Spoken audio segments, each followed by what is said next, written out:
They say Pablo Escobar was one of the richest men in history, that his wealth was so vast, he couldn't even count it all. But what if the true scale of his billions was far greater than anyone ever imagined? What if the stories we know are just the tip of a colossal, money-soaked iceberg? For decades, the world has been captivated by the legend of the Colombian drug lord, his ruthlessness, his audacity, his unimaginable fortune. But behind the known facts, a web of secrets and unanswered questions still shrouds the fate of his untold riches. This isn't just the story of how Pablo Escobar made his billions. This is the hunt for the hidden truth about those billions, the fortunes that vanished into thin air, the investments that remain shrouded in mystery, and the lingering question, where did it all go? Before he became the king of cocaine, before the private zoos and the political influence, Pablo Escobar was just a boy with big dreams and even bigger ambitions. Dreams that were about to be fueled by a substance that would change the world and make him richer than he could ever have conceived. Pablo Emilio Escobar Gaviria was born in 1949 in Rio Negro, near Medellín, Colombia. Not into a life of luxury, but into a modest family. From a young age, Escobar displayed a cunning intelligence and an insatiable hunger for power and wealth. His early ventures into crime were small-time, petty theft, selling contraband. But these were merely stepping stones. Escobar quickly realized that the real money lay in satisfying a growing international demand for a then-emerging illicit substance, cocaine. The Andean region was ripe with coca, the raw material. And Escobar, along with a group of ambitious partners, saw an unprecedented opportunity. They began to refine and transport cocaine, initially in small quantities, building a network that would soon stretch across. The demand in the United States was exploding. Cocaine was becoming the drug of choice for the wealthy and the powerful, and Escobar was perfectly positioned to capitalize on this insatiable appetite, flooding the market with his product. Law enforcement was slow to react, often ill-equipped and overwhelmed by the sheer scale of the operation.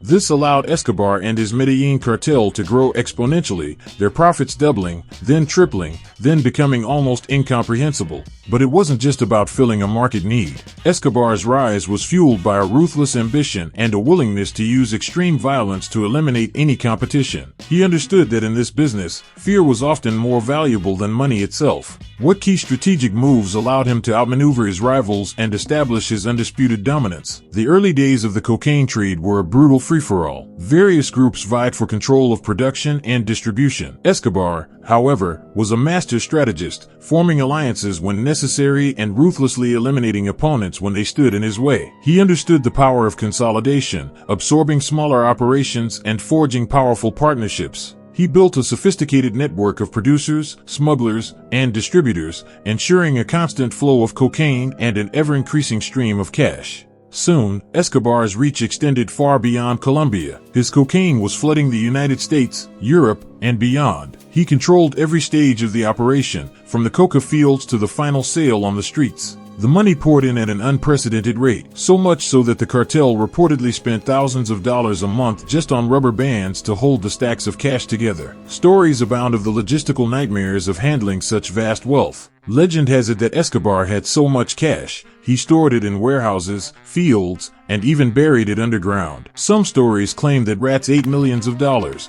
and that the sheer volume of money created its own problems. Cleverly, Escobar also cultivated a populist image, investing in infrastructure and social programs in his hometown. This earned him the loyalty of many in Medellín, who saw him as a benefactor rather than a ruthless criminal. But his immense wealth and power also attracted unwanted attention. The Colombian government, under pressure from the United States, began to crack down on the drug cartels.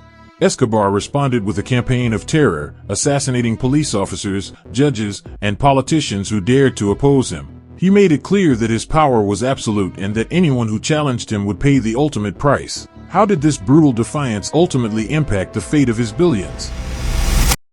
At his peak, Pablo Escobar lived like an emperor. His Hacienda Nápoles estate was a testament to his unimaginable wealth, a sprawling complex complete with a private zoo filled with exotic animals, swimming pools, and even its own airstrip. He owned countless properties, luxury vehicles, and reportedly even a personal army. His influence permeated every level of Colombian society, from the streets of Medellín to the highest echelons of government. Medellín lived in a state of fear and awe. Escobar's ruthlessness was legendary, but so was his generosity to those in need. This complex duality made him a figure both reviled and, by some, even admired.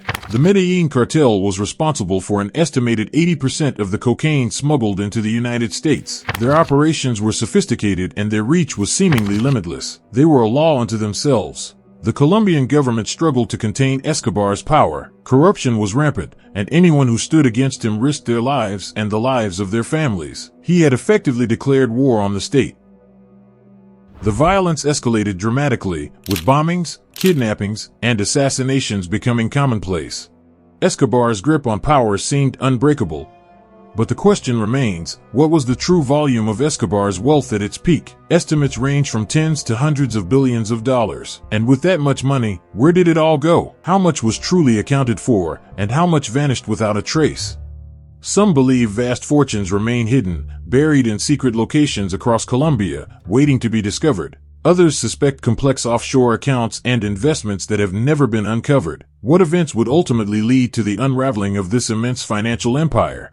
The relentless pressure from the Colombian government, aided by the United States, began to take its toll. Task forces were formed, and the hunt for Pablo Escobar intensified. Key members of the Medellín Cartel were captured, disrupting their operations and providing valuable intelligence to the authorities. Escobar's once impenetrable network began to fray. Escobar's refusal to be extradited to the United States fueled the conflict. His infamous quote, "I prefer a grave in Colombia to a jail cell in the United States," underscored his determination to fight to the end. In a desperate attempt to quell the violence, the Colombian government negotiated a deal with Escobar, allowing him to build his own luxurious prison, La Catedral. But this proved to be a strategic error, as he continued to run his operations from within its walls.